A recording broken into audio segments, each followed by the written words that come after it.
Hello Tim, it's nice to meet you on the beautiful banks of the River Wye. I think the weather could be a little bit warmer and nicer than it is, but we can't have everything. Now, I've already been introduced to you on this trip, but for those people that are watching that may not have heard of you before, can you just introduce yourself, who you are and what your background is in the angling world? Well, obviously Tim Hodges, uh, self-addicted fisherman, not just a carp angler. Just love fishing. Always have done since I was 5 when my granddad took me fishing. My formative years were spent in advertising, and I met people like Martin Locke and was doing adverts for him.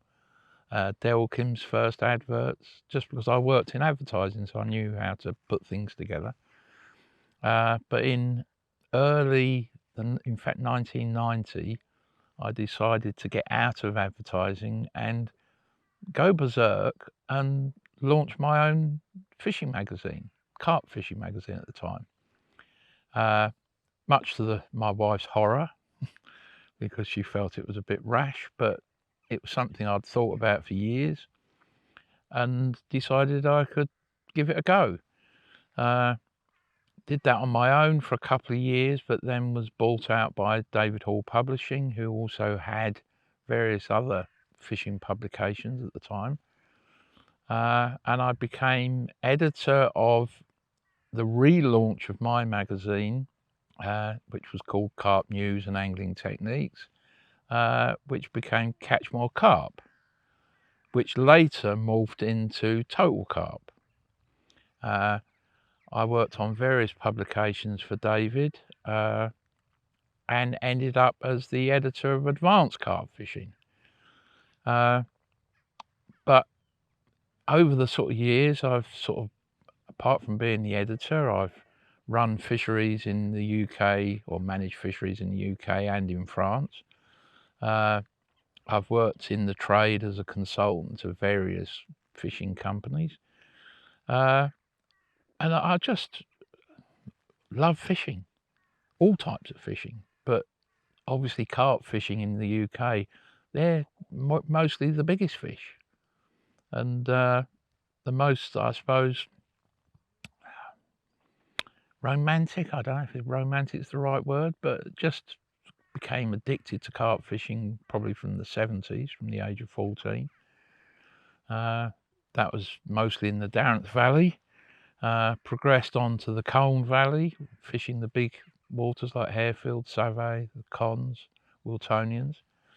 But then discovered France, and that was almost sort of like a downfall to my English fishing, because France opened up a whole avenue of bigger fish and no people, which was fantastic.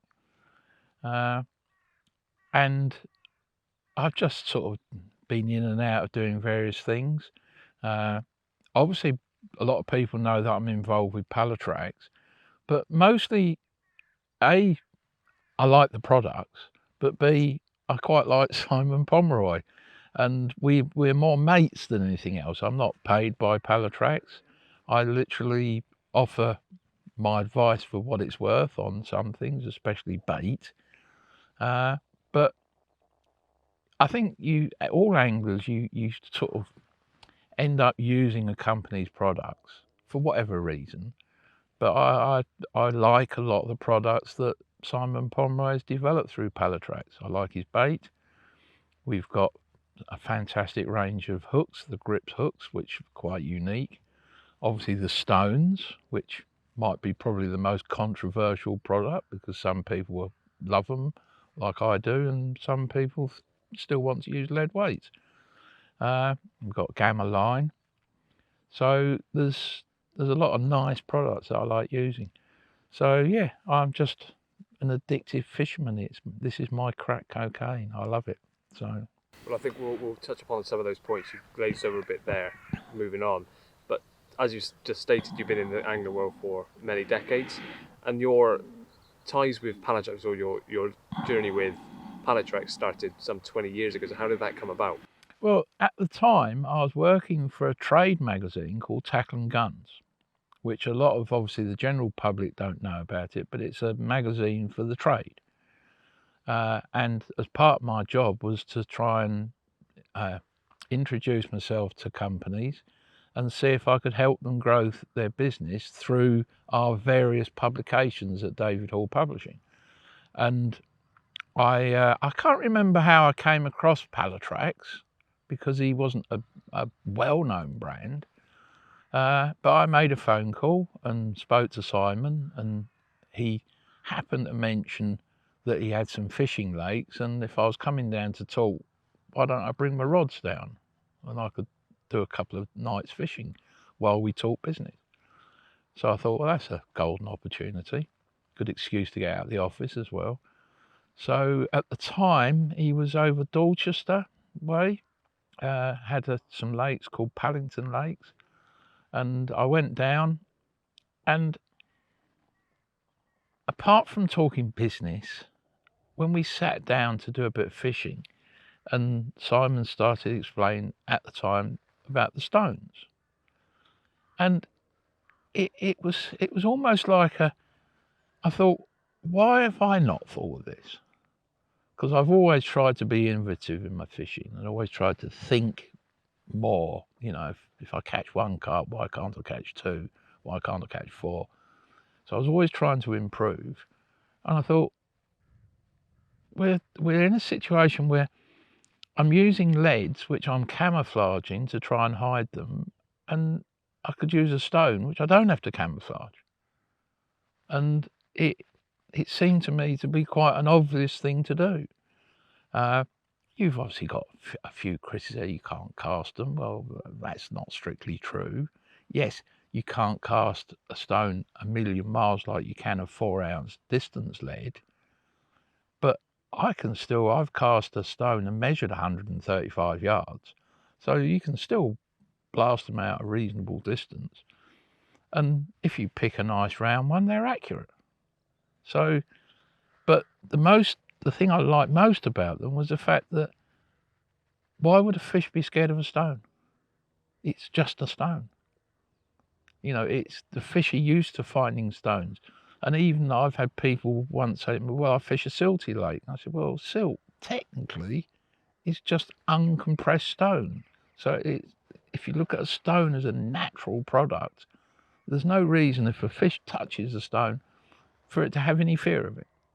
Whereas they might be scared of lead because A, it's toxic, it's not natural. People talk about electrical fields that things may or may not give off. I don't know about that. I'm not a scientist. But I can vouch that I've never seen a carp pick a lead up, but I've seen them pick stones up. And so it seemed like a no-brainer to me. And then our journey carried on, and at the time he had a pattern of hook, which was called the Hook, barbless, which I've always been a big fan of barbless hooks. I mean, I could go into detail about why, but at the moment, and I thought, well, I quite like these. They were strong and sharp. And we just sort of began our journey. I was also interested in the fact that he was very much into bait and quality bait.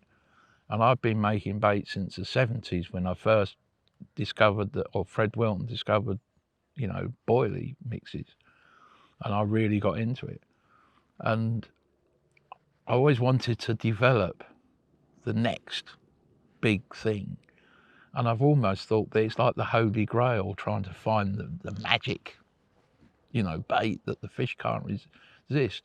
And I've been searching for it since the 70s. It doesn't really exist, but maybe one day I'll come up with a mix or an ingredient that the fish find irresistible. And I'll just keep doing it, keep playing around with bait. I've been working this last week with Simon, just talking about ingredients, the way that the fish eat, the nutrition, etc., etc. I find it intriguing. So me and Simon have got a lot of perhaps ideas that are very similar. We don't always agree, but we try and sing off the same hymn sheet. So yeah, good little journey really. I've enjoyed it. So you mentioned there that you're a big fan of barbless hooks. So what made you change from using barbless to the grips range? did you think made that an improvement over a more traditional barbless? And out of the range, what's your go-to one? Well, firstly, I've always been a fan of barbless, right? Because I did some tests. I'm anal about fishing enough to want to do tests, to make why things work, the physics. And I tested how much you need to pull on a hook to make a barbed hook enter a piece. I was using pork rind at the time compared to barbless. And on average, even a micro barbed hook takes at least 25% more pressure to pull it past the barb. Because let's face it, until a hook is into the bend, it's not really in properly. So I was actually once fishing with Danny Fairbrass, and we were fishing a lake in Milton Keynes, and he bumped 3 or 4 fish on the trot, and I was landing fish, and he couldn't understand why he was bumping them. And when we landed the next fish, we realised that the fish mouths were so hard, because they were gravel feeders predominantly, that I don't think he's hooked, because he was just picking the rod up, starting to play them, and the hook just wasn't penetrating. So I've always liked barbless for that reason. It penetrates quicker and easier. And then a while back, Simon showed me this new range of hooks, the grips. And you've got a bit of both. So you've got barbless, because there isn't technically a barb. You've got these little serrated edges on the inside of the point, which appear, I don't know the science, and it's hard to prove anything or disprove it, but they appear to help hold the hook in position, but without, as soon as you release the pressure, the hook comes out very easily. So there's a lot of technical stuff there that is very difficult to explain to anyone. But also the point on these hooks, where you've got the cutting point, is exceptionally sharp, exceptionally strong. I found that they didn't blunt easily, because there is a lot of hooks on the market now that are very, very sharp, but blunt, almost they're single-use hooks. And I suppose I'm one of those people that goes, I don't want to keep retying rigs and messing about. I want a hook that stays sharp. I'm not a fan of sharpening hooks, because I think quite a lot of the time you're damaging a hook more than you're actually sharpening it properly, because unless you've got a microscope or a big magnifying glass, you can't really see what you're doing. My eyes aren't good enough. Maybe young people have got better eyesight than me. But going back to a pattern, I really like the wide gapes, because I'm a big fan that they've got a slightly beaked point, and you've got a wide gape, obviously, because that's what it's called. But if you look in nature, every single animal or creature in nature that has to catch something to eat has got curved claws or curved talons. They don't have straight ones. Straight ones are good for stabby, but for catching, anyone who's got a cat knows if they claw goes into your trousers or your jumper, they're a bugger to get off. So obviously, from that point of view, it seems to make sense to me. I'm not a big believer in that fish hook themselves on ejection, so I'm not worried about, a hook hooking the fish on ejection. I believe that they hook when they move off, and your hook link tightens to your weight, and the hook turns and grips. So from that point of view, wide gapes make a lot of sense. And if you actually look at the eye on a wide gape hook, it's slightly inturned. So when you tie a piece of line to a hook and pull on the eye, the actual curved point is pointing at the eye. So as you pull it, it makes that hook point turn towards the eye. So you're actually pulling in a direct line, which is similar to the curved shank. If you look at a curved shank hook, the eye is in line with the point. So when you pull it, you pull in on a level plane to the point, so making penetration easier. if you look at a normal U-shaped hook and pull on the eye, the actual hook point tilts. And again, I've done these tests. So I want to be pulling along the plane. I don't want a hook sort of skidding along the flesh. So wide gape fits most of my fishing, regardless of whether it's a chod, a zig rig or whatever. I can use a little bit of shrink tubing if I want to change angles, but they're great hooks. Caught me a lot of fish. Well, moving on from the hooks, you did mention that you've been behind the scenes with Pallatrax for a long time and quite a lot in the bait world. Why do you think the bait is doing so well and has been so consistent for a long time? See, as I said, I've been making bait since the 70s because I remember as a young lad seeing Fred Wilton and Bob Morris, who developed the first original boilie, and we were young kids, we were like 15, and we kept seeing these two guys. They were catching loads of carp and they were using these big round balls, and we just didn't know what they were. And it took ages to find out, and gradually the secret came out that they'd invented the boilie. And Fred Wilton's whole concept was it was a complete meal in a bait, which was reasonably new theory. And also because he only wanted to catch carp, instead of using paste baits, which we'd all been using and getting pestered with bream, tench, roach and whatever, whittling your paste away, he put a light skin around the outside. So it became a very selective bait. Now, over the years, so we all started playing around. Now, I know that I was doing things with bait. I didn't have a clue because I was a kid. And I didn't know anything about fish nutrition. All I knew was you had to try and make a high nutritional bait, HMV, high nutritional value.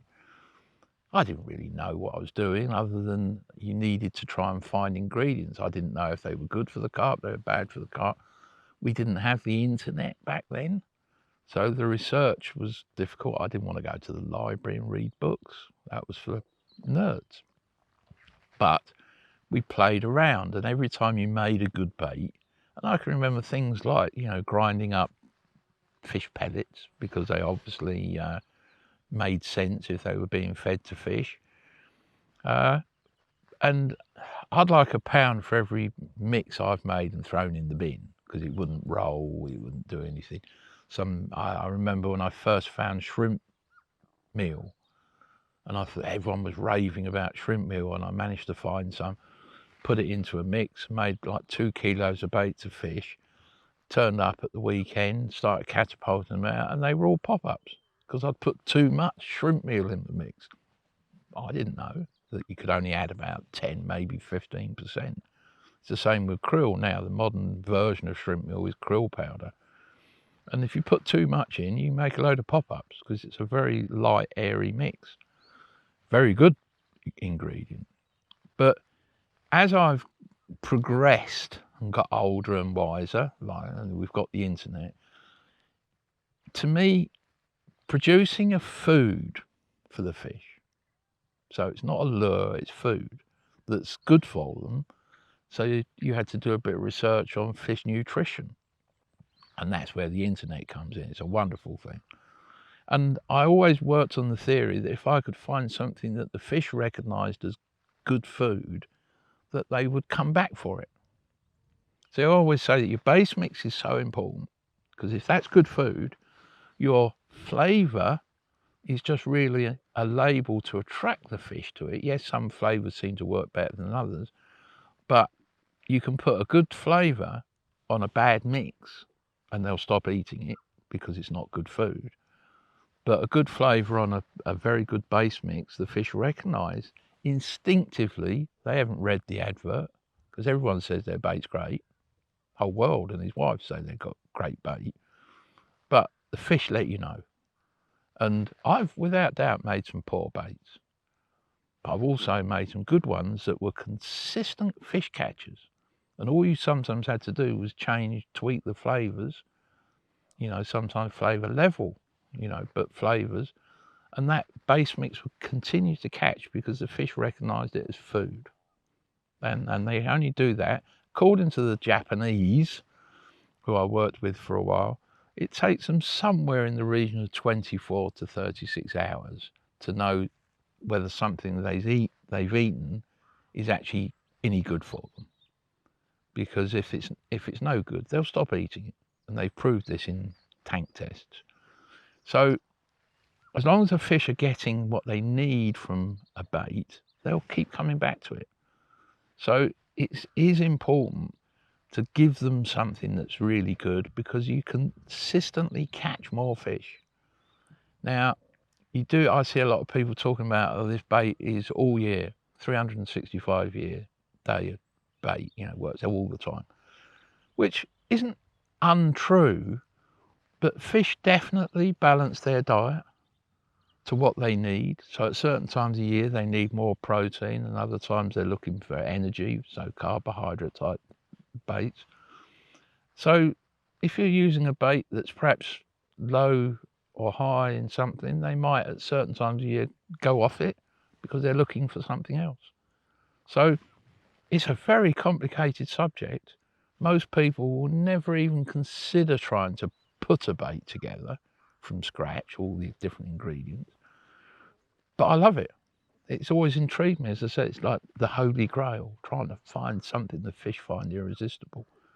I mean, I've always kept fish in tanks and tested, and I even used to catch them to make them scared of things, because most fish in tanks will eat everything you throw in, but you can actually teach them. I remember I had some carp in the tank, and as a kid I had a little quiver tip and a bit of line on it, and I put a maggot on, and you catch them all. After a couple of days, they wouldn't eat a maggot because they were terrified, and went through all the baits, and they learn ever so quickly. People are not really aware of how quickly carp will learn that something's dangerous if they keep getting a hook in their lip and dragged out of the water.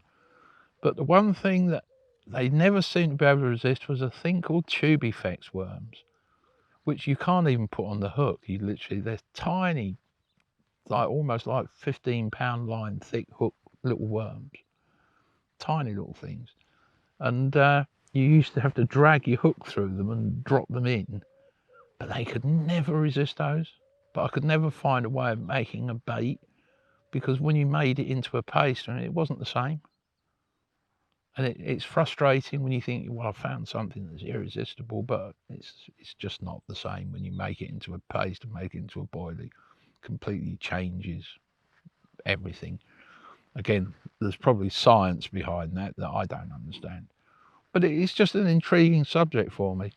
But quality has always been my watchword. Even the pop-ups, I mean, going back to probably the 2000s, I was managing a shop, and I had my own range of pop-ups called Horrible Hummers. And the only difference between those and most commercially made pop-ups was I'd included a food content, because most pop-ups that you buy commercially got no food content. They're just nice looking, smelling, bright lures.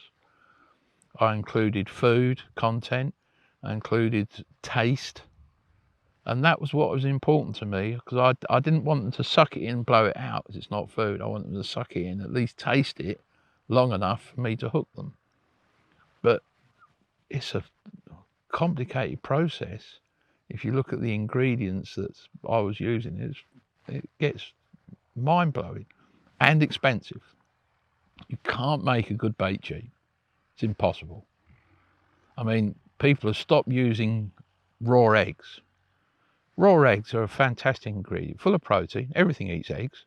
There's hardly an animal on the planet that doesn't eat egg if it's given a chance. And if you swap out what I call whole egg for dried egg, it's not the same. You make scrambled egg from powdered egg, you tell me if you can't tell the difference. It's instantly you can tell the difference.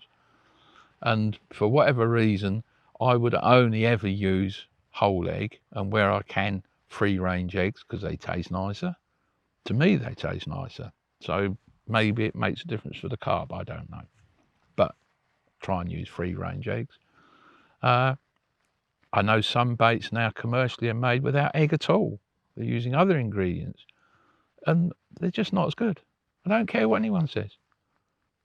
I had, through the magazines, I used to be sent all sorts of bait to try and everything. And I used to, a lot of the time, because I didn't want to use them, I'd give them to my two lads who were fishing all the time.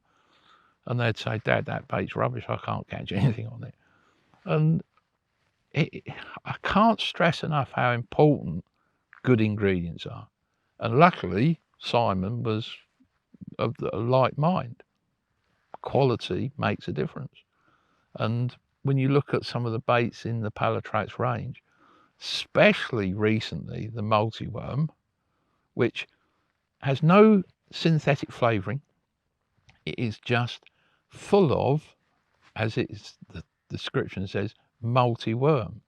You've got silkworms, you've got mealworms, you've got earthworms, and these are all ground up and added as the protein level and the taste. I mean, silkworm in particular, the Japanese rate silkworm highly for fish. I mean, a lot of the Japanese give them as treats to the koi carp and things, and they've got a very distinct aroma. And that multi-worm bait has caught so many fish, yet people smell it and go, this doesn't smell of much, because they're used to baits being really smelly. Get them out of the packet, go, oh, yeah, that smells nice. Well, does that mean anything? If you get a shrimp or a mussel out the bottom of a lake, it doesn't smell nice, but it's food, and fish recognise it as food. So, yeah, I like what Simon's doing. So I catch fish using his baits. Caught a lot of big fish, and why would I? If I couldn't use Simon's bait, I'd have to make my own, and I get, these days I'm getting a bit too long in the tooth to sit there for hours rolling baits. I find it very tedious, but yeah, it's quality over anything else. Now, along with bait and hooks, of course, you need a decent line to get fish into your landing net. Now, I understand you're quite an integral part of the exclusivity of distributing the Gamma line. How has that come about, and is it as good as it's made out to be? Well, again, if we go back to my time on the magazines, we obviously get, and you know this, you get lots of products sent to you to review and test.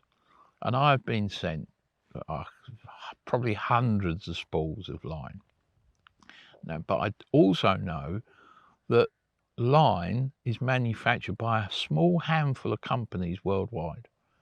So most of the lines on the market come from one of these handful of suppliers, because it's quite a complicated process to make reasonably good fishing line.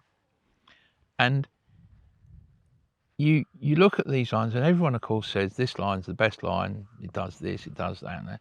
But I know that they're basically very similar.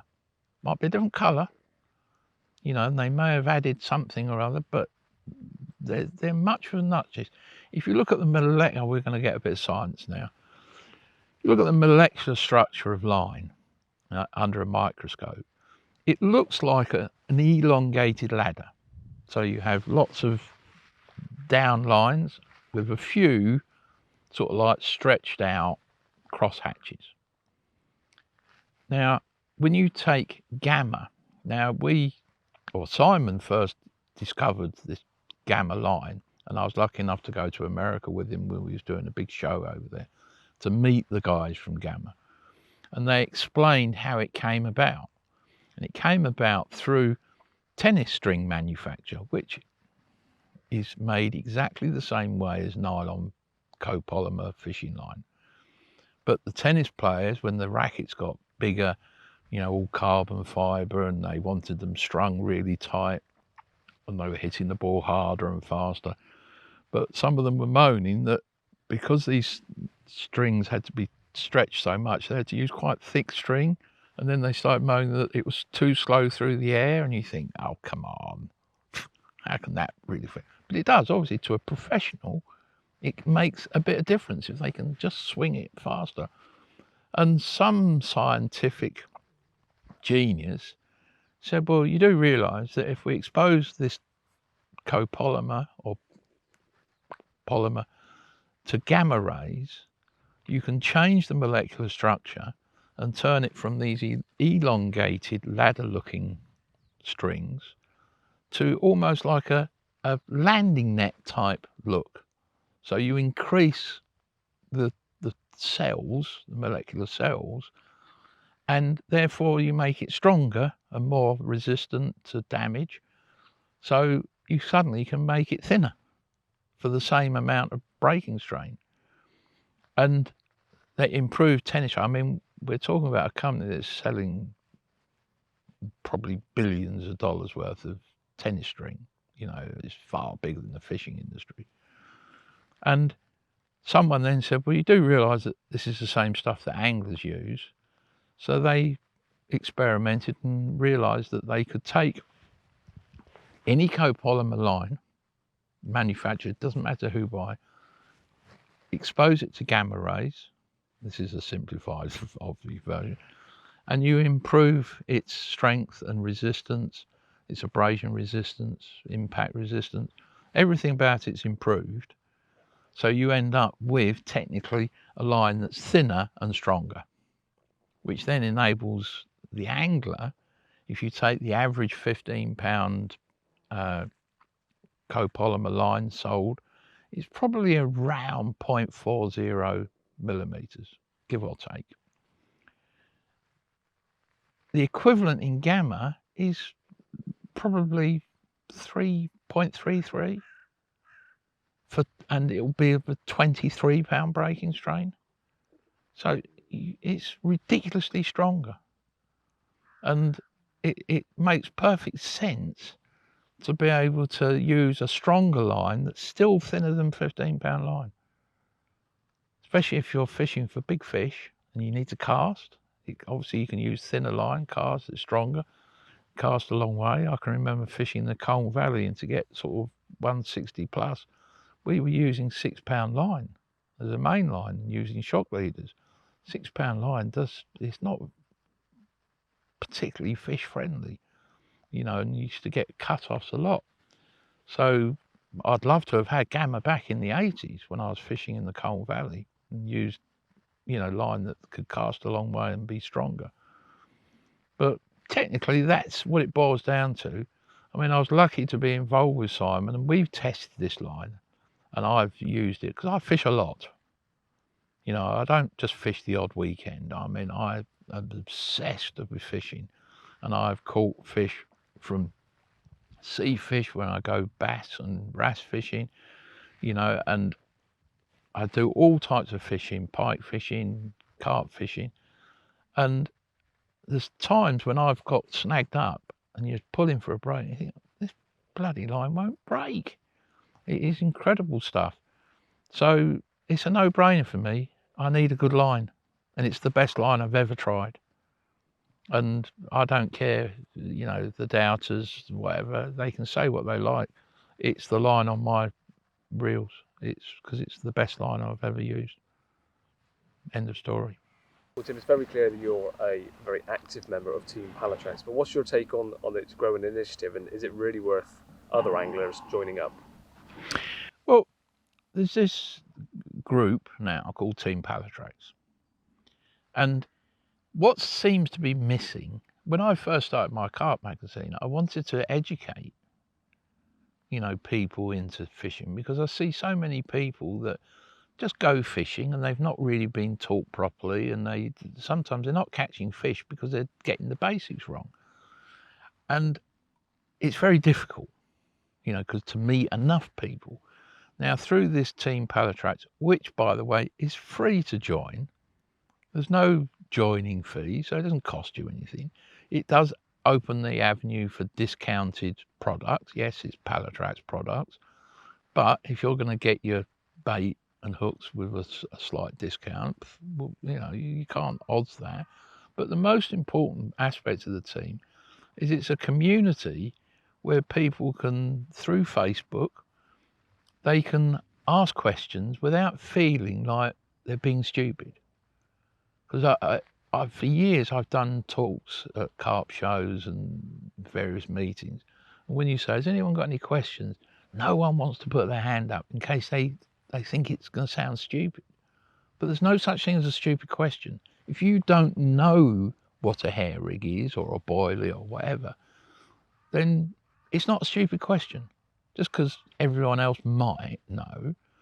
And Simon's always tried to say to people, look, just ask the questions, because there's all these team members who can throw their tuppence worth in, and there may be some conflicting ideas, but that doesn't matter, because, you know, as I say, I'm an obsessive angler, but I listen to other anglers because they might just have an idea that will make my fishing better.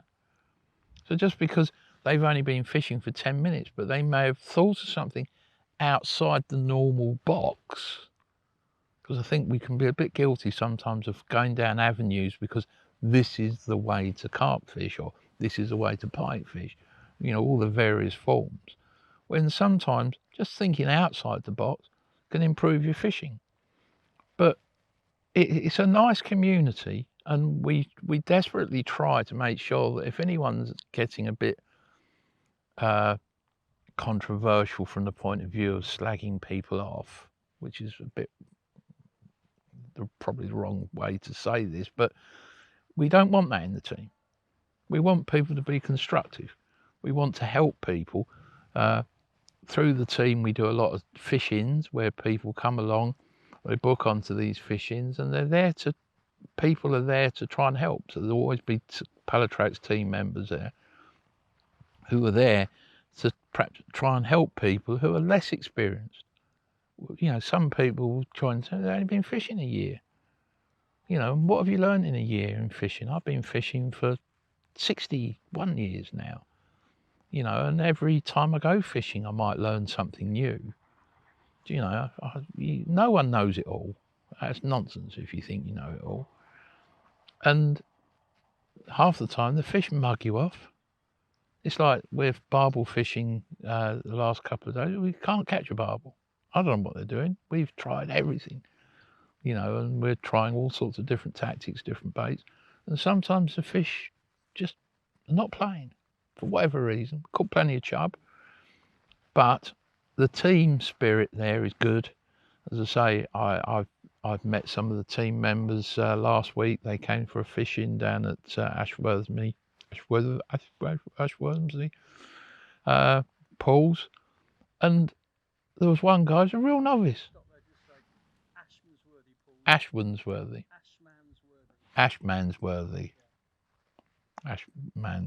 pools. Yeah, Ashmansworthy pools. And there was one guy, a complete novice, and he learnt so much from, you know, because we explained, you know, about rigs, we explained about bait, and I meet a lot of people whose casting is abysmal because they've never been taught how to cast. And if you've never been taught properly, why would you be any good at it? There's a lot of things that can go wrong with casting, because casting is like a sport.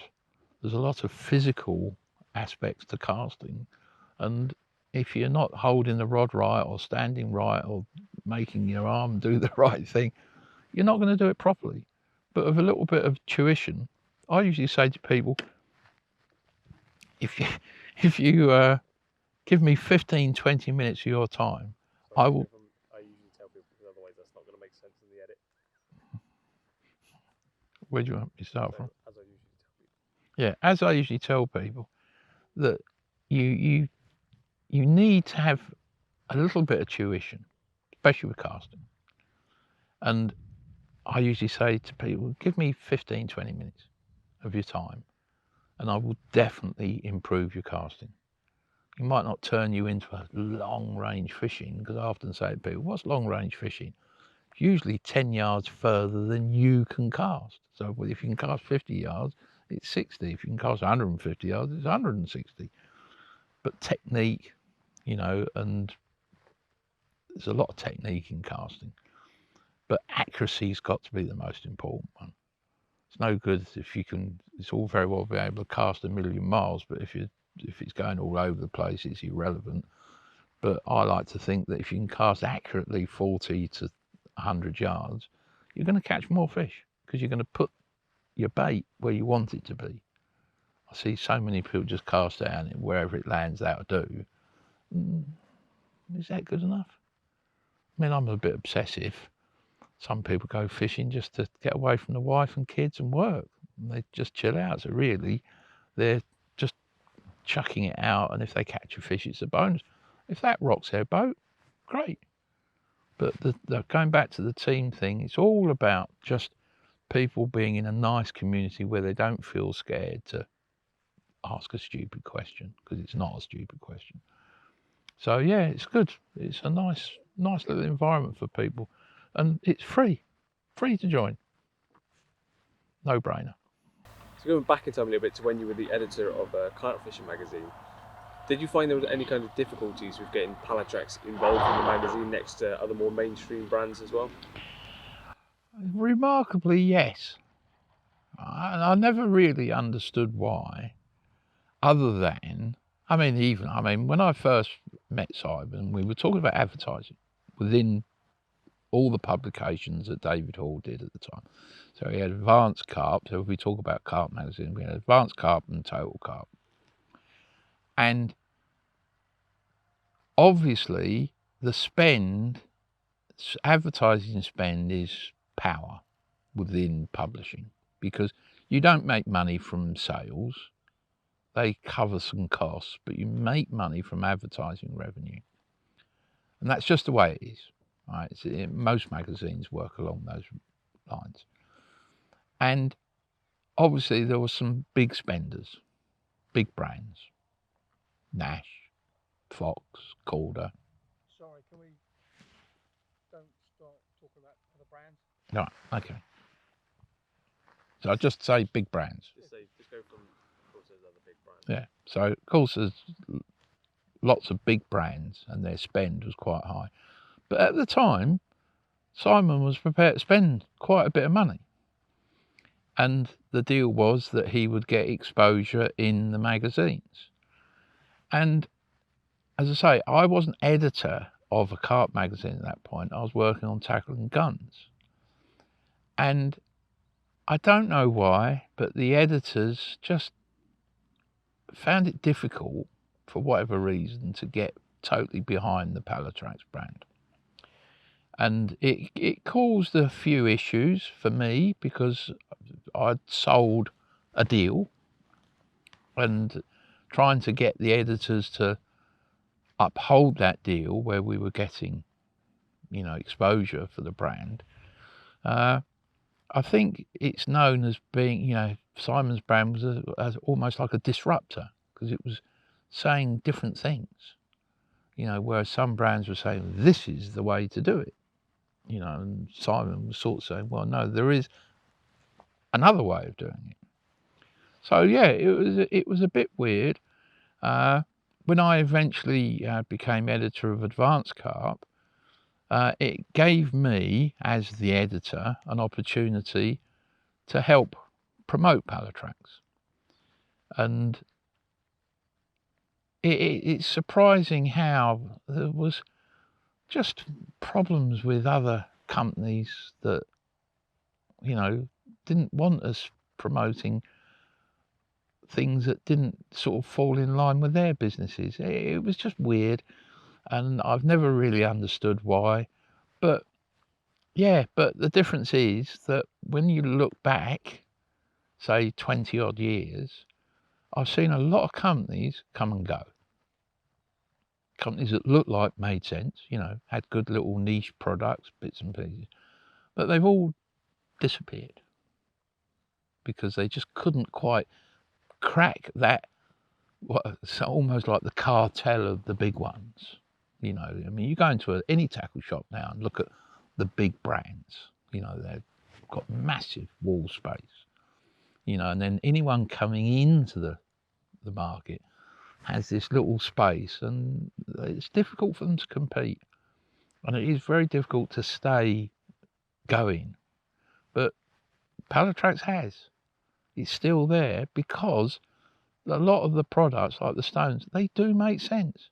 If you're going to be ecological, about how green the product is, and it's won awards for that, it makes sense. If you're going to say, well, yeah, I want to look after the environment, stone makes sense.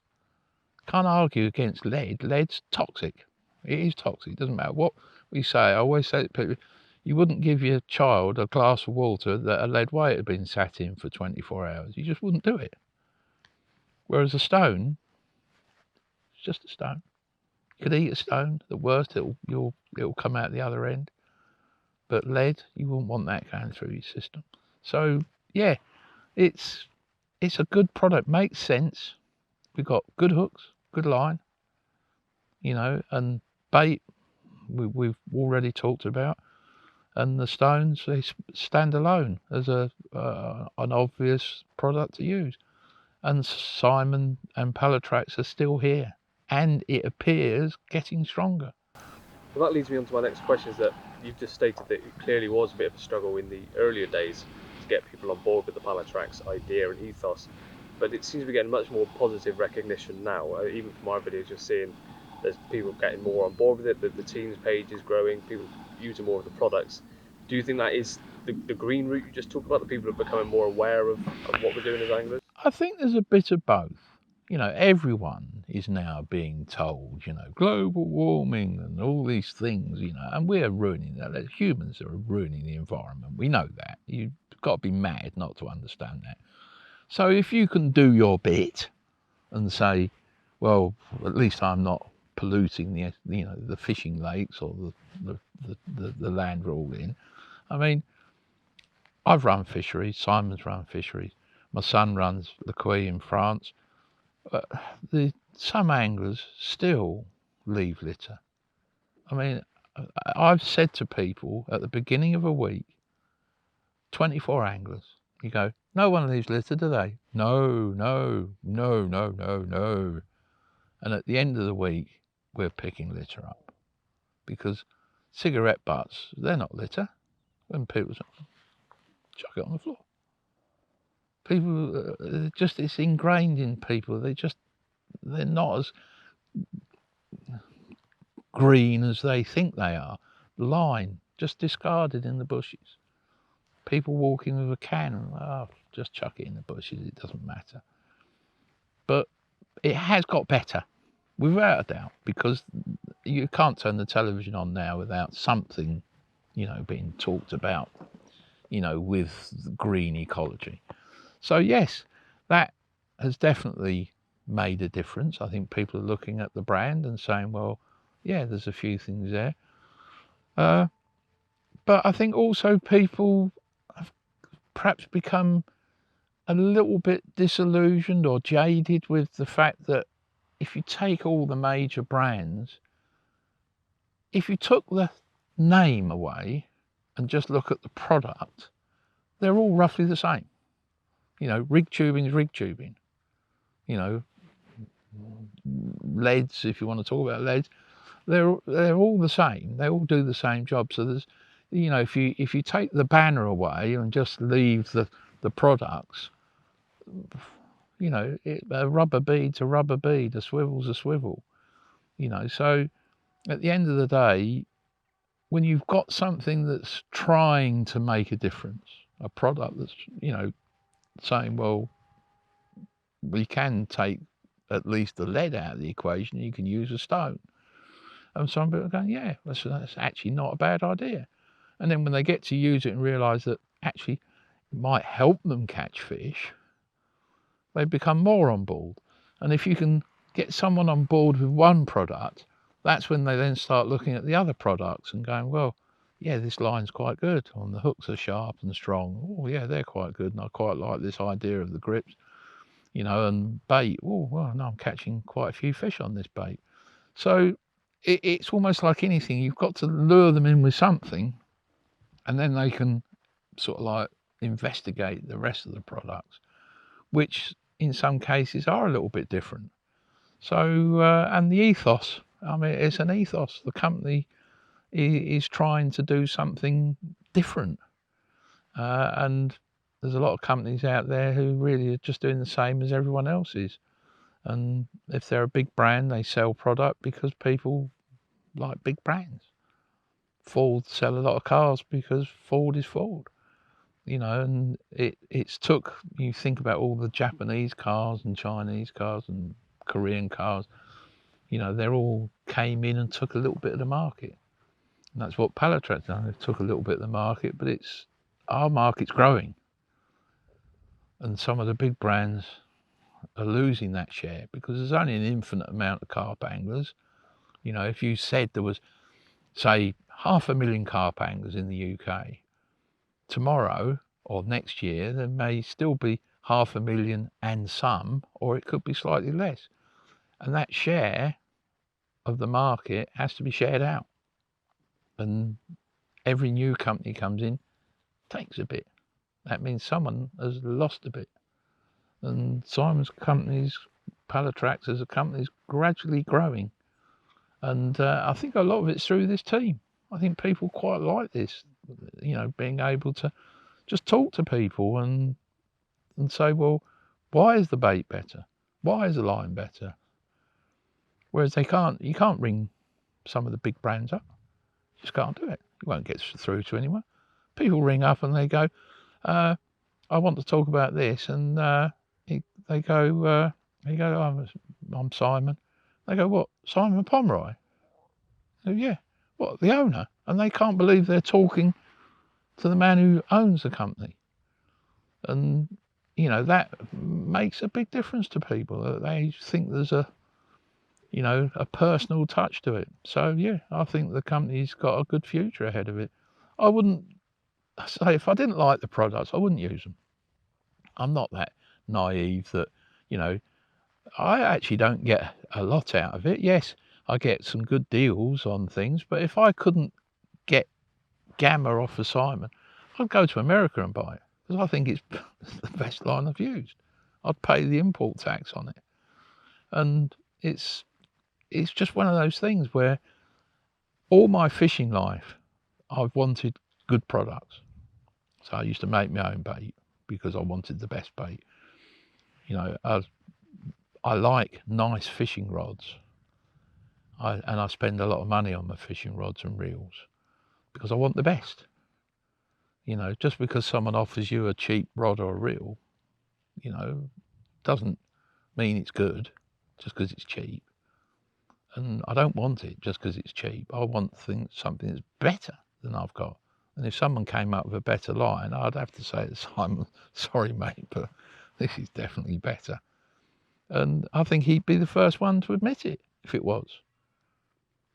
Yeah, probably upset him, but you know, I use products that I think make my chances of landing the next personal best, whether it's a perch or whether it's a carp or whether it's a catfish, whatever it is. I don't want to be let down because someone said, oh, have this, it's free. I'm not interested in that. So that's my whole philosophy on fishing tackle, really.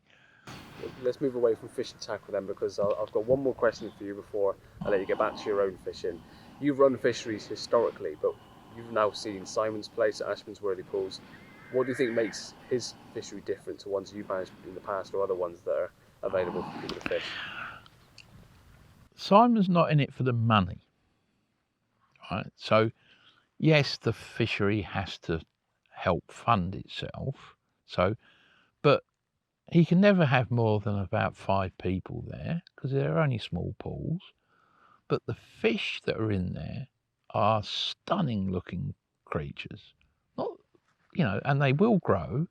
I mean, I've spent most of my life since the 80s chasing big carp, you know, through Colne Valley and going to France, you know, because big, you know, is wonderful. But you get to a point where you go, well, as it happens, it's also nice when you look at a fish and you go, look at that. That's a stunning looking thing. And it doesn't matter whether it's 10 pounds. I mean, I was up at Simon's last week and I was float fishing with a match rod. Right, match rod, that's an old fashioned thing, but a float fishing rod. And I caught a 15-pound linear. And it was a stunning looking thing. And it was good fun on a float rod. But I was also catching these. £1 to £3. But all of them were beautiful. And you just think, well, I can sit and enjoy this because they're nice looking creatures. You know, I mean, France, right, when I first started going to France, the majority of fish we caught, they all look the same. Had no scales. a few along the back. They were just like almost like leathers, but they were big. So whoa, I mean, I've caught a 60-pound carp, whoopee dee really. But there's times when they say you've got to smell the roses along the way, and it's a nice place. It's in the middle of nowhere. You sit there. We're on the side of a valley, and you look out, and all you can see is countryside. And if you hear noise, it's generally just a tractor. It's not got busy roads anywhere near it. And the philosophy that Simon has is to bring those fish on, feed them well. So it is, you're told you can only use these products because Simon wants his fish to be healthy. I am absolutely gobsmacked how fisheries allow people to throw anything in there, into the water, in some cases, which is absolute rubbish, and then wonder why their fish are not healthy. And I can't understand why you would own a fishery where your business is the fish and you don't control how they're fed. You can't go to the zoo and feed the animals a jam sandwich. You have to buy their peanuts or whatever it is they're selling to, because they've realised you can't feed these animals weird stuff. So he makes sure the fish are fed properly. Nets and slings and mats are all supplied, so you don't bring any chance of bringing disease in is reduced. I mean, obviously it's hard to control a bird. Ducks and various birds fly around, and they could land on one lake and land on yours 10 minutes later. Can't do anything about that. And certainly birds do spread diseases. People will say, oh, but they do, because they get wet and whatever. But the reality is Simon's trying to control it so that you get healthy fish. I mean, some of these carp I was catching are fat, they're growing, healthy. You look at them, they're nice shape. And you go to some fisheries and the fish are long and thin, and you can see they're emaciated, long, thin. We call them cricket bats, where they're all head and there's no depth to them. I mean, one of the most important aspects that I think a lot of people don't realise is water quality. And at Pallatrax and Ashmansworthy pools, the Simons instigated the diffusers into the water to try and improve the water quality. As I say, you don't throw rubbish food in there. Already the fish that went in at 20 pounds, some of the stock were good size, but they're already now fish to over 30 pounds. They're piling the weight on because they're being fed properly and it's a good environment for them. I mean, I've kept fish in tanks, and the water quality can go bad so quickly if you give them the wrong type of food, especially if it doesn't get eaten. So the whole ethos is about quality. Quality fish came from a good stockist. Quality of water. If you control the quality of water, it's like our oxygen, isn't it? Their water is our oxygen. If you go into a smoke-filled, I mean, you can't go into a smoke-filled pub anymore, can you? But if you go into a smoke-filled room, you don't want to stay there. It's horrible. It wouldn't do you any good. So if you treat water like our oxygen, the better you can keep that water quality, the better the fish will be. They eat more because they're healthy, and they grow quicker. There's a lot of good facilities there for the people who want to come and fish. Showers, toilets, nice little cabin where you can sit and talk to your mate while you're having breakfast. Swims are nice. I mean, they've got nice flat swims where you can bivvy up. I mean, in the old days, we were quite happy if we had an umbrella and a chair to sit on. Now, of course, people want comfort when they go fishing. They don't want to rough it like we used to in the old days. And you've got everything there. You can drive very close to where you're fishing, so you haven't got to walk miles. I mean, I've had to suffer that in the past. We've walked miles to get to wherever you want to fish. But yeah, it's just a lovely little place and being done properly. because it's not about pound notes, which a lot of fisheries are, you know. Lovely. Thank you very much for your time and giving us more of an insight into your background with Pallatrax and your background in general. I'm not going to take any more of your time up, so if you want to go get your rod back out and try and get some of these lovely Y barbel or probably chub. Well, it would be nice. I've enjoyed this. I mean, I don't often get a chance to pontificate too much about Pallatrax, but yeah, no, it's a journey that I've enjoyed, and I shall probably continue to enjoy, hopefully. But thanks for the time. Cheers.